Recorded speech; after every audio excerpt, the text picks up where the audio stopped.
O programa está de volta e agora o Dr. Márcio Nida fala sobre a cirurgia de prótese de mama. Acompanhe a matéria e tire todas as suas dúvidas relacionadas a esse assunto. Olá, eu sou o Dr. Márcio Nida, estou aqui novamente para falar com vocês sobre cirurgia plástica. O tema de hoje vai ser prótese mamária de silicone, a cirurgia mais feita no mundo e por isso devem ter o maior número de dúvidas também. Primeiramente, vamos falar sobre as vias de acesso por onde a prótese pode ser colocada.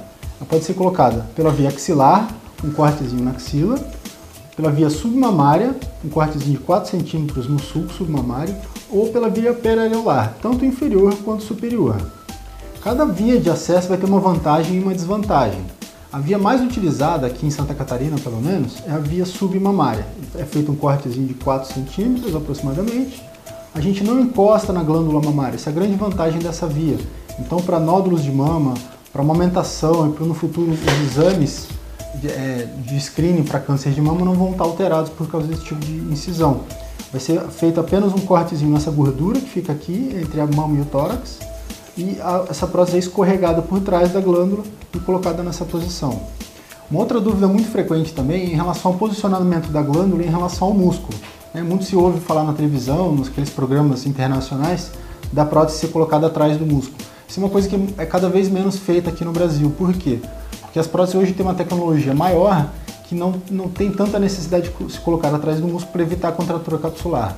A contratura hoje em dia está num nível muito controlado, né? Ela continua, ela existe, é muito relacionada à paciente, à reação da paciente à prótese, mas é um número muito baixo para justificar você fazer uma lesão muscular para colocar essa prótese ali atrás.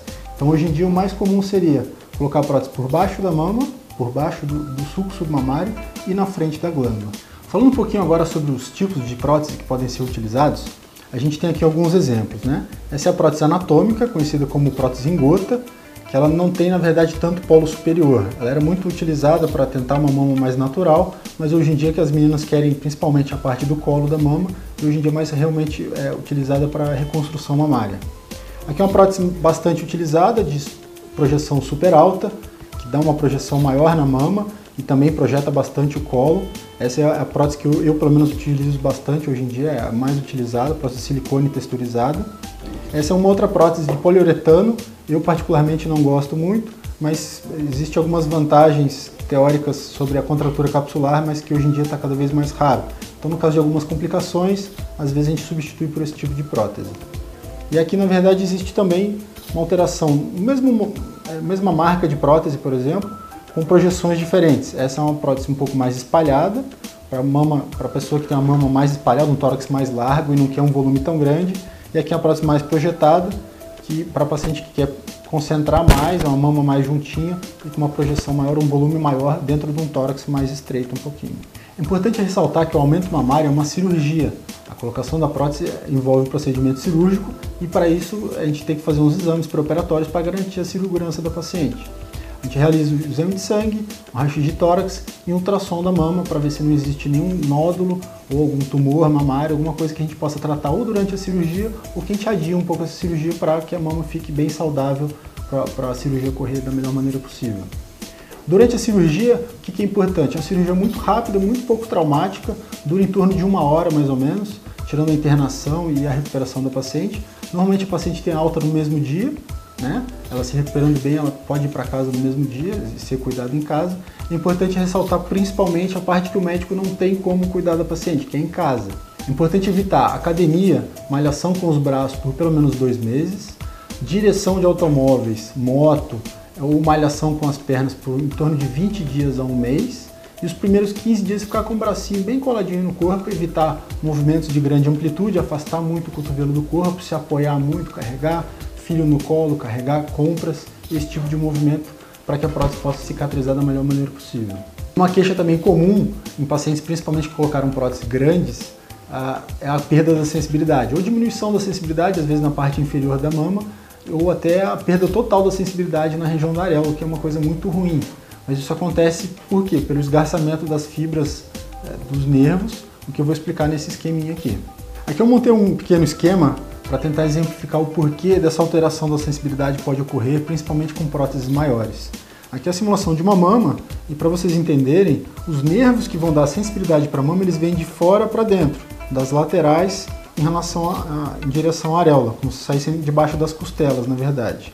E quando a gente coloca uma prótese, aqui por exemplo, ela tem uma lateralidade que ela começa a empurrar esses nervozinhos para fora. E se a gente coloca uma prótese muito grande, a prótese vai chegar num nível que, para ela ser colocada sem dobras, ou ela vai ficar dobrada, o que não é legal, ou a gente vai ter que fazer um descolamento maior, e com esse descolamento maior pode haver a ruptura desses nervos e com isso a perda da sensibilidade.